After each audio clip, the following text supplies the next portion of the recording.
Olá pessoal, tudo bem? Meu nome é Adriano, eu sou diretor da Oliver Consultoria Empresarial e preparamos uma palestra com o tema Como aumentar os resultados da sua empresa na prática. Em parceria com a DNA Summit, nós estamos preparando um material para que vocês possam usufruir e tirar um bom proveito desses assuntos que a gente tem a passar para vocês, ok? Então, em primeiro lugar, segue o meu currículo. Eu tenho 22 anos de experiência em consultoria empresarial, trabalhando para diversas empresas em diversos segmentos, indústria, comércio e serviço, mais de 500 empresas. Sou mestre em administração, tenho pós-graduação em finanças, pós-graduação em administração estratégica e sou economista formado e autor de diversos artigos na área de gestão empresarial. Como eu estava falando anteriormente, o foco da nossa palestra é como aumentar os resultados da sua empresa na prática através da organização, aumento da receita e redução de custos. Então são 3 pilares onde a gente vai trabalhar essa discussão e esse tema, que são importantes para a sua empresa, para a sobrevivência e para o crescimento. Antes disso, eu vou passar uma introdução só para vocês terem uma noção em relação à indústria, comércio, serviço. São dados que existem, dados de mercado, ok? Bom, nós temos a microempresa, uma indústria até 19 pessoas, comércio e serviço até 9 pessoas ocupadas. Uma pequena empresa, uma indústria de 20 a 99, comércio e serviço de 10 a 49 pessoas ocupadas. Uma média empresa, sendo indústria, considerada de 100 a 500 pessoas ocupadas e comércio e serviço de 50 a 99 pessoas ocupadas. E uma grande empresa são indústrias acima de 500 pessoas ocupadas. Empresas de comércio e serviço acima de 100 pessoas ocupadas. É só para vocês terem uma noção, para você saber qual é o tamanho da sua empresa. E aí sim, quais são as melhores medidas para você tomar no seu negócio. Um resumo sobre o nosso Brasil. Nós temos aproximadamente 650 grandes grupos empresariais, 470 mil empresas de pequeno e médio porte e 5,3 milhões de microempresas. São informações importantes para você que tem o seu negócio saber para onde você presta o seu serviço ou fornece o seu produto, se é para pequena, para média ou para grande empresa. Dentre esse mundo de empresas que nós temos no Brasil, 80% delas são familiares, que corresponde a metade do PIB mundial, Então, a gente tem um universo de 80% das empresas no universo são familiares. Só para vocês terem uma noção de como é a participação da família na empresa. As estatísticas informam que a cada 100 empresas familiares fundadas no Brasil, 30 sobrevivem à segunda geração. 15 sobrevivem à terceira geração. E só 4 sobrevivem à quarta geração. E a pergunta que se faz é, por quê? Por que as empresas tendem a não sobreviver? Por diversos fatores. Talvez o desinteresse do filho, talvez uma falta de foco, talvez uma falta de estratégia, talvez uma falta de controle, ou uma estratégia tomada errada. Muitas empresas que são familiares têm a tendência de se confundir até a administração da empresa com a administração pessoal. Então, alguns pensam que o sonho é do parente, o sonho é do dono e o sonho não é da empresa. Essa é a primeira desmistificação que a gente tem que fazer. Você tem uma empresa familiar, para onde você quer caminhar? Qual o seu objetivo? Como empresas familiares podem sobreviver no mercado? Através da profissionalização. A empresa pode ser familiar, mas a estrutura dela tem que ser profissional. Se você trabalha na sua empresa, sua mulher trabalha com você, os seus filhos, dê caminhos a eles e dê tarefas, ou atividades, ou responsabilidades que correspondam à estrutura da sua empresa, para que você consiga atingir seus objetivos. Né? Não basta ser dono, tem que ser profissional naquilo que você faz.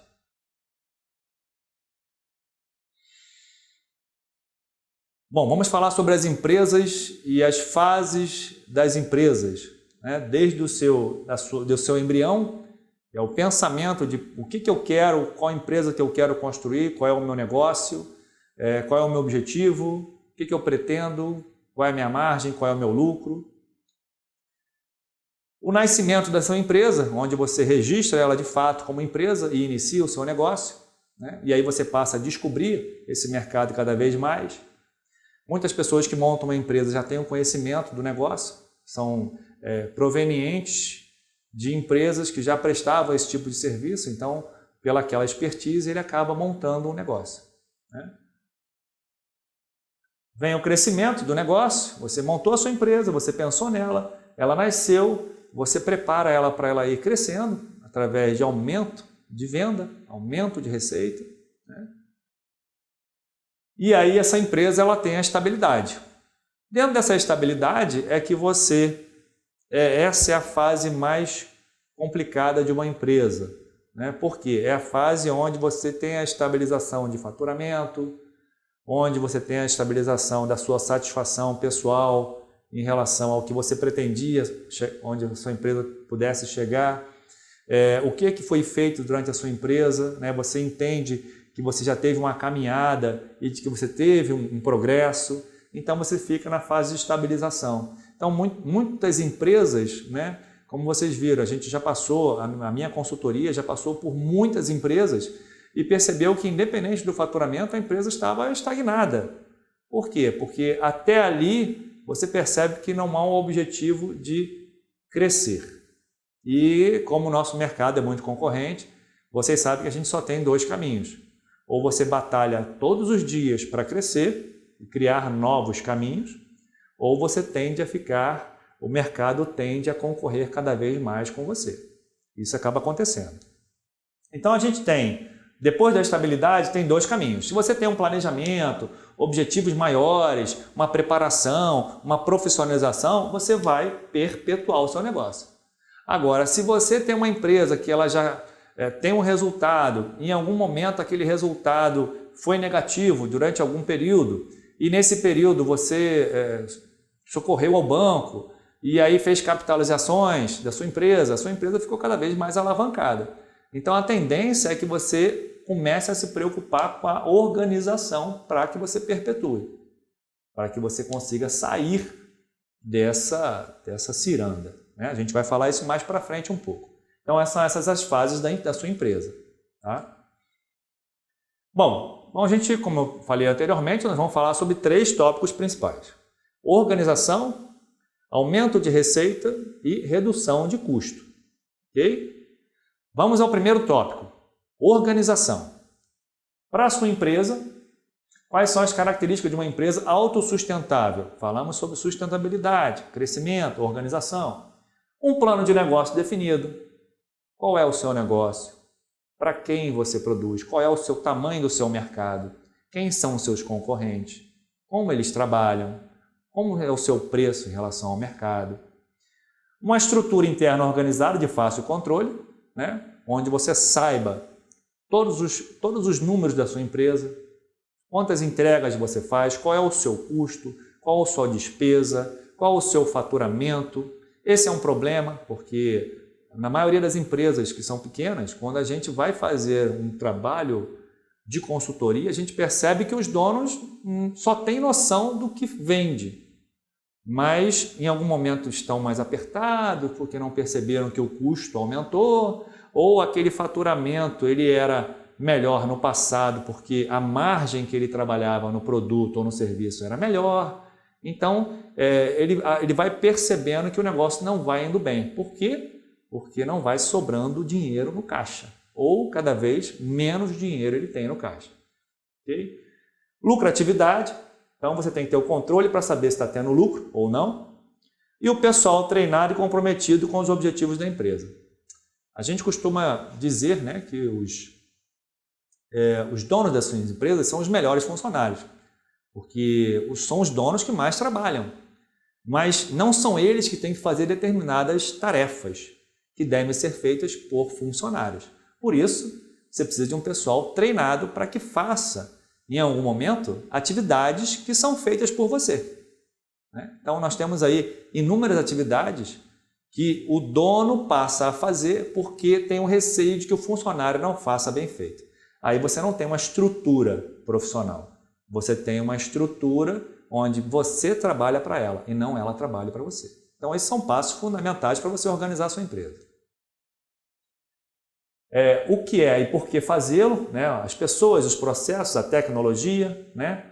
Onde você está e onde você identificar onde você deseja estar, né? Onde você está no momento onde você deseja estar. Uma formulação de uma estratégia é importante. Quando você não tem estratégia, você trabalha no ritmo do que vem a acontecer. Bom, se o cliente vier à minha loja, eu vendo. Se o cliente não vier à minha loja, eu fico sem vender. E aí você não cria estratégias ou de preço, ou de promoção, ou um treinamento melhor dos seus funcionários, para que você possa ter um retorno melhor. Então, primeiro, por que eu tenho que me organizar? Porque eu me organizo, porque eu entendo que o meu concorrente está se organizando para vender mais do que eu, para ter melhores condições de entrega do que eu. Então, por isso que me organizo, porque eu vivo no mercado, e esse mercado é competitivo. E o estado de muitas organizações atualmente é esse aqui, né? Não tem um direcionamento, não tem uma estratégia, tem um cliente às vezes muito bom que sustenta mais de 50% do faturamento e em algum momento se ele perde aquele cliente, o negócio fica defasado, a rentabilidade fica ruim, o lucro fica ruim, né? Então você tem que estar atento a isso, você não pode sobreviver apenas de um cliente. Organiza voltado para o mercado, como você pode crescer. Então, a primeira questão é definir uma estratégia.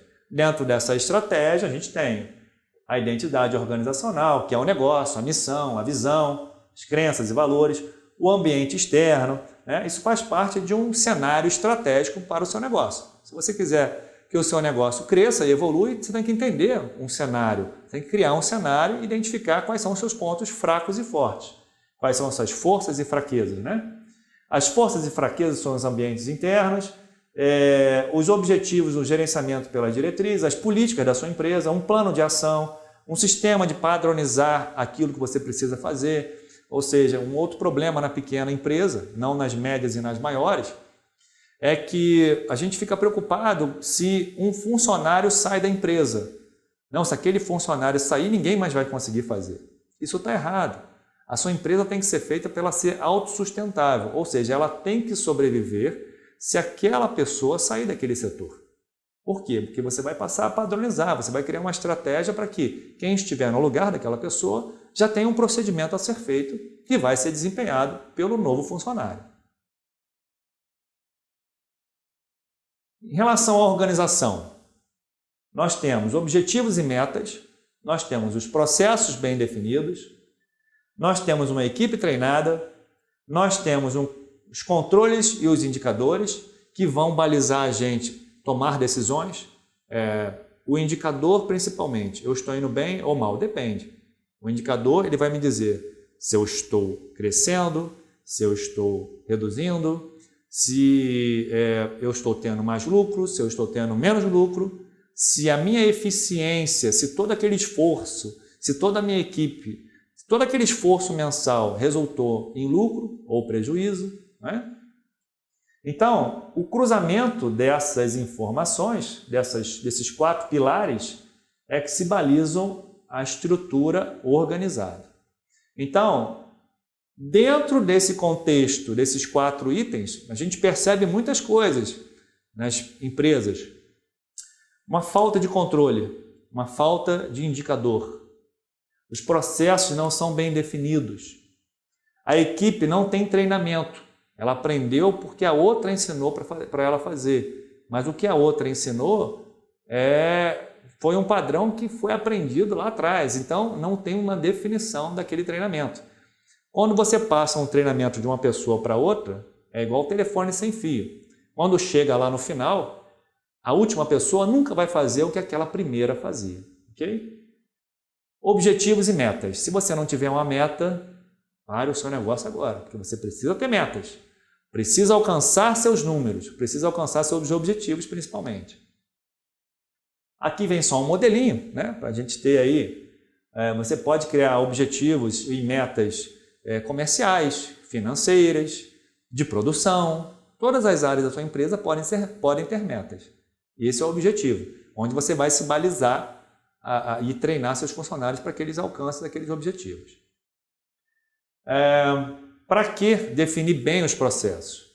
Porque um diretor de uma empresa, ele tem que, primeiro, analisar os indicadores, analisar os relatórios, traçar estratégias de acordo com aqueles números, acompanhar os resultados e definir os novos rumos.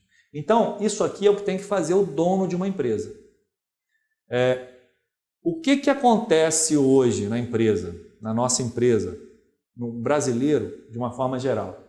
Ou ele é vendedor, mais do que administrador, ou ele cuida mais da entrega do que da direção do negócio, ou ele é muito envolvido na parte de compra. E normalmente, uma boa parte das pequenas empresas, talvez por minha experiência, posso lhe dizer que 70% a 80% nas empresas que a gente prestou serviço, o dono era o principal comprador, né? Porque tem uma margem de negociação melhor, né? Então ele consegue uma lucratividade melhor naquilo que ele compra. E o financeiro, faturamento, cobrança, pagamentos, de todas as áreas da empresa, para um dono de um negócio, o ideal é que você faça a gestão desses setores e não que você faça a operação desses setores, esteja envolvido para fazer essa atividade. Você pode até pontualmente fazer, mas sabendo que o seu papel principal é esse aqui. Você pode até ser o principal vendedor da sua empresa, sabendo que você tem que tratar desses assuntos. Ok? Organização através de sistema. Você pode contratar um sistema para a sua empresa que te dê aquelas informações para que você tome decisão. Ou ele pode ser customizado, você pode analisar o que tem dentro de um sistema para poder te gerar essa informação dentro da sua empresa, né? Então, o sistema é uma forma eficiente de você ter os dados, ok? O sistema não toma decisões por você. Você insere os dados no sistema, o sistema te informa um relatório estatístico. E aí você toma decisões sobre aquele relatório que o sistema te forneceu. Uma outra questão que a gente comentou sobre a organização. Uma equipe bem treinada. Como anda a comunicação interna na sua empresa? Seus funcionários sabem onde você quer chegar. Seus funcionários são treinados, de fato, a fazer a função que eles têm que fazer. Como eles são treinados? Você, habitualmente, além de treinar, você faz reuniões na sua empresa? Costuma fazer reuniões para dar um feedback aos funcionários de como está o desempenho da sua empresa? Controles e indicadores, a sua organização tem? Cada setor tem os seus indicadores que indicam se está indo bem ou se está indo mal? Seu vendedor tem meta? O seu pessoal de compra tem, de fato, um orçamento financeiro de quanto ele deve comprar? Qual produto ele deve comprar? Qual a margem que ele deveria trabalhar dentro daquele produto? Como funciona o seu organograma? Ele tem uma estrutura organizada? Ou você é o principal coordenador dos vendedores? Ou você é o principal gestor da parte administrativa? Você é o principal gestor da produção do seu negócio? Ou da área operacional? Ou você é o faz-tudo? Então pense nisso. A sua estrutura precisa estar bem definida. E cada quadrado desse tem que ter uma responsabilidade para que você fique na estrutura, na questão da estratégia do seu negócio. A definição da estratégia, a definição do volume, do número e principalmente do recurso. eu hoje produzo isso porque eu ainda não tenho esse recurso. Então você vai providenciar aqueles recursos para que você atinja as metas que são necessárias. Esse é o seu papel. Por que organizar a sua empresa? Um outro fato importante é que você também precisa ser organizado, porque uma empresa ela só é organizada a partir da organização do próprio dono. Então, se você é uma pessoa organizada, que sabe o que quer e como vai desenvolver, você faz com que as pessoas sigam o seu exemplo, porque elas sabem que elas muito bem vão ser cobradas por aquilo que você está planejando para a sua empresa. Quais são os benefícios de uma empresa organizada? Qualidade de vida para a diretoria, aumento de produtividade, um maior controle, melhoria de aproveitamento do seu tempo, colaboradores capacitados, processos internos transparentes de fácil execução, melhoria dos resultados de um modo geral da empresa. Se você é o dono da empresa, que considera que uma empresa só é muito bem administrada quando você chega nela às 7 horas da manhã e sai 10 horas da noite, passe a rever seus conceitos. Porque se você está nesse horário todo e não consegue definir uma estratégia, uma melhor qualidade de trabalho, dificilmente você vai ter uma qualidade de vida. E o objetivo da organização é para que justamente isso, para que os seus funcionários trabalhem melhor para a sua empresa. Para isso você precisa ter as pessoas treinadas, ou melhor, além de treinadas, as pessoas certas para que elas desempenhem cada função que você não precise desempenhar. E aí você consegue crescer. Ninguém conhece o dono de uma grande rede de varejo dentro de uma loja. Okay? Você não conhece o dono das Casas Bahia dentro de uma loja fazendo a venda para um cliente. Você não conhece o dono de uma grande rede de supermercado dentro da loja atendendo o cliente. Por quê? Ele pode até passar pela loja, mas ele está voltado para a estratégia do negócio. O segundo tópico desse tema que a gente está tratando, que é como melhorar o resultado da sua empresa na prática, é o aumento de receita, o aumento de vendas, que é o principal. Lembrando que aumento de vendas é uma coisa, aumento de receita é outra. Mas vamos focar aqui no aumento das vendas. O que eu preciso fazer para aumentar minhas vendas? Criar estratégias, treinar a minha equipe. Preciso treinar as pessoas sobre o produto, preciso treinar as pessoas sobre o serviço que eu desempenho, preciso colocar metas, preciso criar um sistema de metas, preciso que cada funcionário, principalmente da área comercial, saiba que se eu tenho uma meta, essa meta ela tem que ser subdividida para que aí sim eu consiga ter vários vendedores trabalhando em cima de um objetivo final. Então, quando eu tenho uma rede de lojas, eu tenho uma meta por loja e essa loja, na meta dessa loja, é subdividida pela participação de cada vendedor, da forma que melhor lhe convir. Mas você precisa desenvolver metas. Metas são importantes. De resultado, metas de número de venda, metas de diminuir a reclamação, enfim. Tem várias metas na área comercial, de rentabilidade de produtos que vendem mais, uma comissão diferenciada, um prêmio. Outro formato para você aumentar sua venda, importante. Você pode, além de ter seus vendedores, ter uma equipe interna, de um apoio. Você dependendo do seu negócio, vale a pena você ter uma equipe interna, um telemarketing receptivo. O volume de ligações é tão grande que os seus vendedores não conseguem dar conta de atender o cliente fisicamente, pessoalmente, e também não dão a conta de atender por telefone. Então, você pode ter canais de atendimento para esse cliente, canal telefônico, que são importantes. Outra coisa importante na parte comercial são reuniões comerciais, motivação, acompanhamento e cobrança. Faça uma reunião semanal, quinzenal ou até mensal para mostrar aos seus vendedores qual é o desempenho de cada um, e como eles estão se adaptando em relação à meta que você disponibilizou para eles. Isso é importante. O objetivo daqui é aumentar as vendas. Então você tem que criar ações. Como aumentar a venda? Não é só desconto, promoção. Se você for perguntar a um vendedor como que ele pode fazer para dobrar a venda, ele vai te dizer uma palavra muito simples. Normalmente a primeira palavra é: o nosso preço não é o melhor. Só que você tem vários fatores que não agregam ali, que ele não agregou. Você pode, às vezes, não ter o produto, isso é um problema de venda.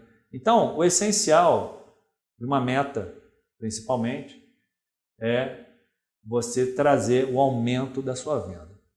Como você vai fazer isso? Você vai dar a meta e monitorar diariamente ou semanalmente para que no final do mês você tenha acompanhamento daquele vendedor em tempo real. Saber se ele não está atingindo a meta, se é porque ele está atendendo menos cliente ou mais cliente. Você tem que começar a medir esses dados que são importantes. E o sucesso ele só é recorrente das suas atividades, né? Então, quanto mais atividade de vendas, maior a possibilidade de ter sucesso. Se você tem o hábito de visitar cliente, por exemplo, quanto mais clientes você visitar para apresentar o seu produto ou serviço, maior é a possibilidade de você vender, né? A gente trata de que se você vende para um cliente a cada 10 que você visita, quando você visitar 20, a possibilidade de você vender para mais de 2 é muito maior, porque a sua experiência, né, foi te mostrando uns caminhos melhor para fechar o seu negócio.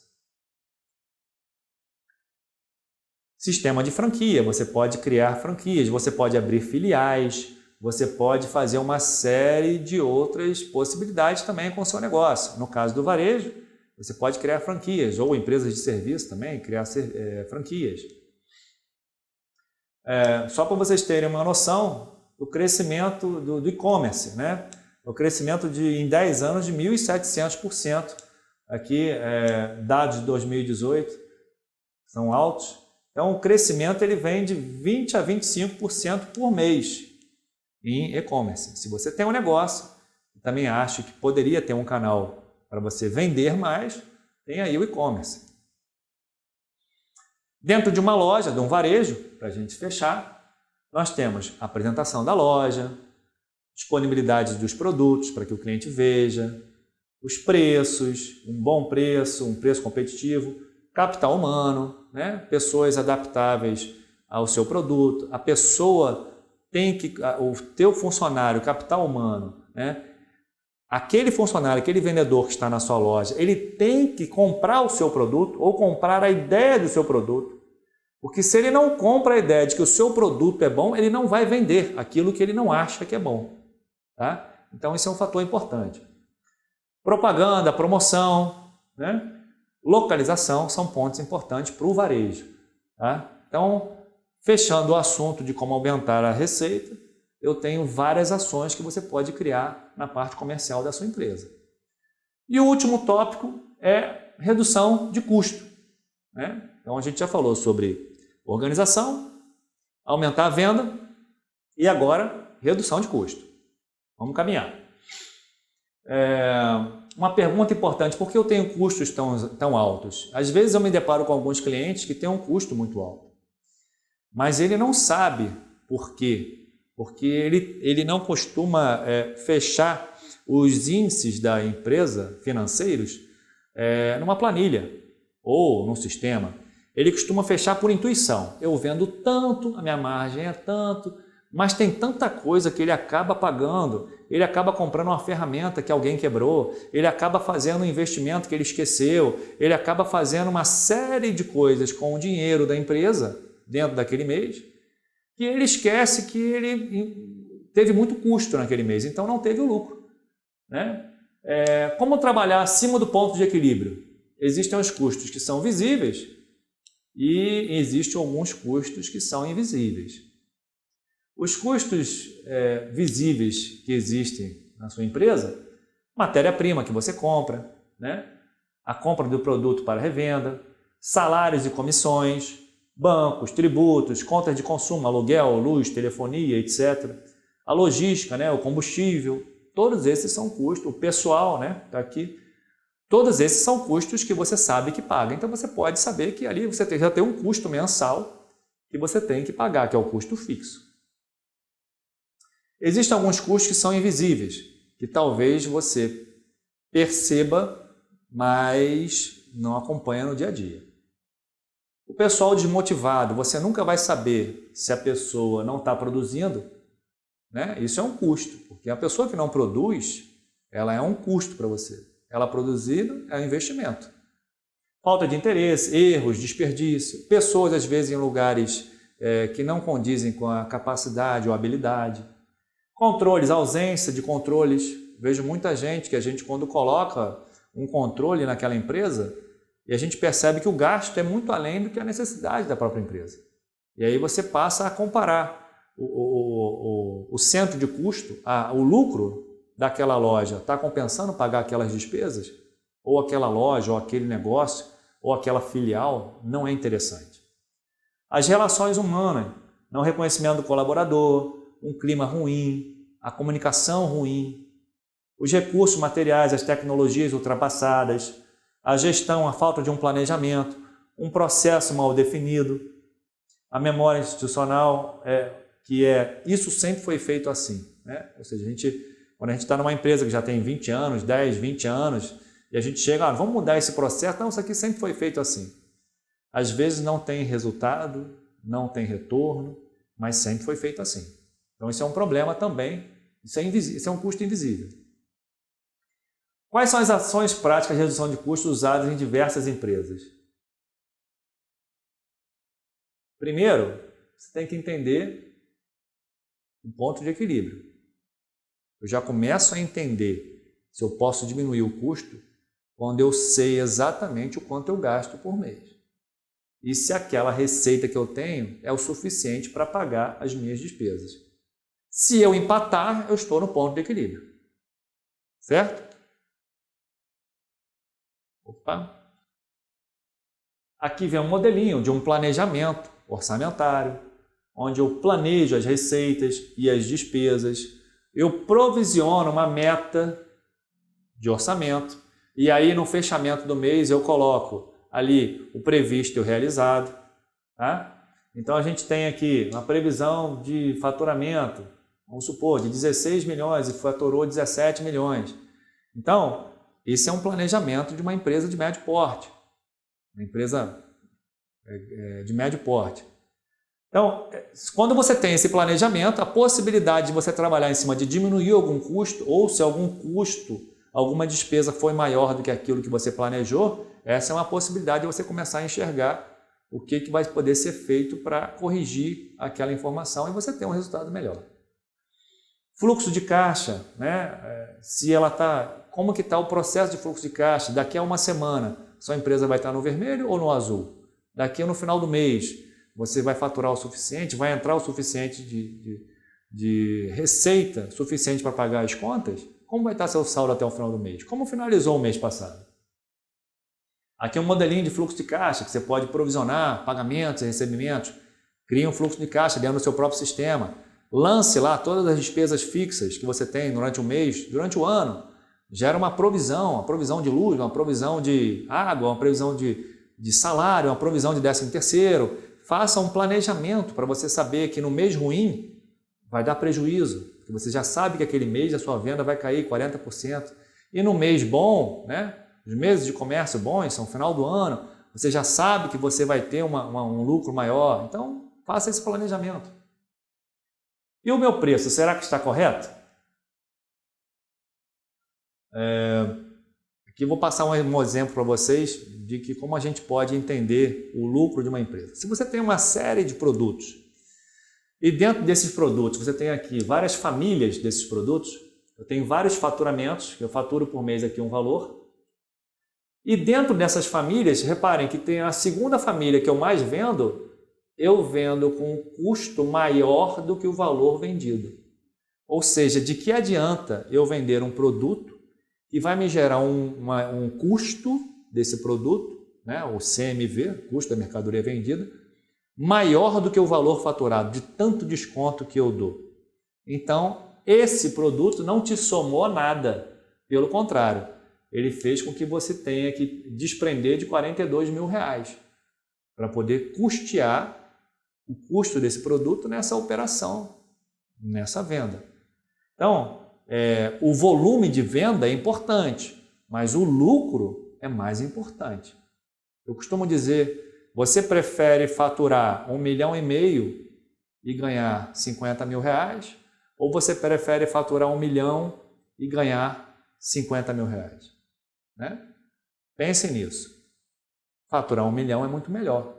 Porque você, para faturar 1,5 milhão, você tem que ter um custo maior para comprar, um custo maior, uma série de coisas para entregar, para uma área de estoque maior. Então, quanto melhor você puder ajustar a diferença de receita menos despesa, melhor para você. Problema de má formação de teus preços. Então, a gente identifica a má formação de preço quando eu estou vendendo mais barato. Depois, o preço de venda abaixo do real, que diminui os lucros da empresa. O preço de venda acima do real, que dificulta as vendas. Então, eu coloquei um preço muito além de todos os meus concorrentes, eu não consigo vender mais. Fabricação de produtos que dão pouco lucro em detrimento de outros mais rentáveis, obstruindo a má alocação dos recursos. E o esforço de venda não orientado para produtos mais lucrativos.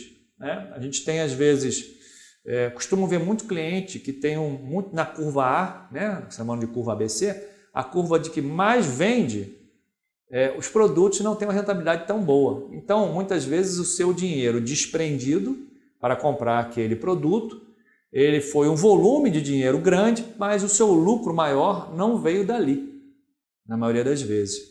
A sua margem melhor não veio dali. Pode o seu lucro ter vindo até maior dali, mas a sua margem melhor não veio dali. Preço e valor, isso também é importante você entender qual é o valor, né, que você tem. Muitos serviços ou comércios identificam que o valor da marca, a gente encontra em supermercados, um valor de um papel higiênico X, o do outro Y, ali está agregado uma marca, ali está agregado uma qualidade, um produto diferenciado também. Né? Algumas ações para você melhorar o seu preço. Formar uma política de preço, levando em consideração o seu custo, o mercado, o seu concorrente, e conhecer profundamente seus custos internos. Ciranda bancária é uma coisa importante. A maioria das vezes, quando uma empresa, eu costumo dizer, quando uma empresa fecha, ela já fechou porque ela tem problemas financeiros, ou seja, ela já captou recurso. Então, ela tem problemas que ela não consegue pagar o banco. A ciranda bancária é um problema, então evite o máximo entrar nela. Pegar dinheiro em banco, na maioria das vezes, só para financiar algum investimento, que é mais importante. Né? Não gastar mais do que você fatura, comparar as taxas de juros dos bancos concorrentes, renegociar os débitos bancários, fazer uma gestão de fluxo de caixa. Existem sérias ações que você torna que faça com que você não se torne tão dependente dos bancos. O processo de eliminação de despesas, você ser cuidadoso com o corte de pessoas, rever a real necessidade de cada despesa, cortar gastos supérfluos, otimizar a produtividade, colocar meta de redução de despesas, né, no seu orçamento e para a sua equipe, e fazer campanhas internas de conscientização de pessoal. Muitas vezes, quando você fala em distribuição de lucro, também é importante, que aí o funcionário vai estar preocupado com que cada gasto que ele tenha é menos uma distribuição futura de um lucro que ele venha a ter na sua empresa, junto com você. Finalizamos aqui, então, a nossa apresentação. Como eu disse a vocês, o objetivo nosso aqui era mostrar alguns caminhos de como você pode melhorar o resultado da sua empresa, através da organização, aumento de vendas e redução de custo. Um abraço, espero que você tenha bom proveito com esse material, é o que a gente deseja. Um abraço e tudo de bom para você.